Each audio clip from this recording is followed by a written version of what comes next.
From Balasore in Odisha, where the horrific train tragedy took place.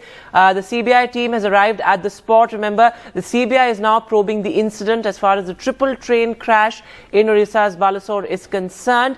Remember, the railway minister had said that the railway board has recommended a CBI probe into the incident. Now, the CBI, of course, will be probing various angles. Of course, also, one of the things that sources had told NDTV earlier was that the CBI wants to probe some sort of interference, whether there is any, as far as this particular accident is concerned.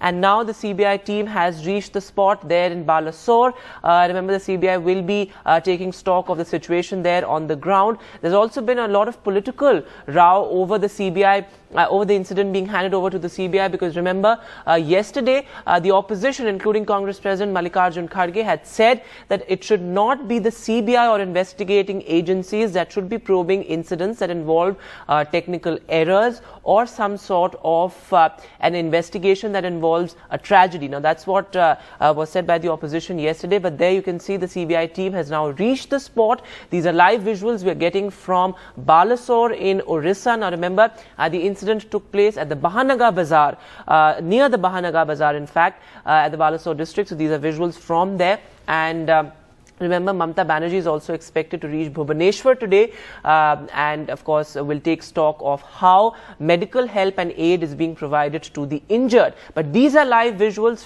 right from the accident spot there in Balasore. And Saurabh Gupta is now joining us on the phone line. Saurabh, so the CBI team has reached the accident spot. It's expected to take stock of the situation.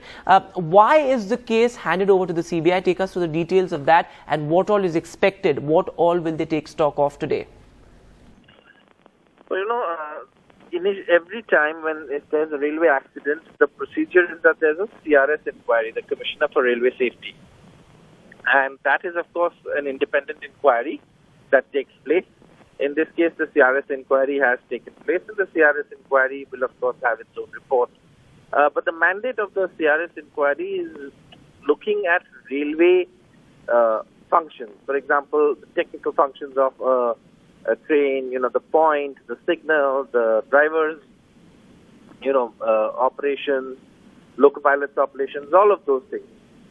Beyond, if there is, if the CRS says that it was, that there's some kind of foul play or there's some kind of sabotage, or there's all of these possibilities. These are not confirmed at this time, but these are possibilities. Then, in that context, it may be prudent to call in another body to probe. And obviously, the Railway Board, which of course is the main sort of decision-making body of the Indian Railways, and administration-wise, the Railway Board has decided that there should be a CBI probe. Well, Saurabh, how does the CBI plan to take the investigation ahead, or how will the investigation move ahead? Because remember, in the FIR as well, one thing that was said clearly was that whether they were private employees or railway employees, they are yet to be identified. So how will this investigation move forward, given the fact that 275 people were killed? Well, I think the CBI starting point would be where the CRS inquiry ends and what the CRS inquiry says. I mean, I think, as it seems now, the Commissioner of Railway Safety has come and inspected the spot before the railway lines were restored, before actually, things were put back in place.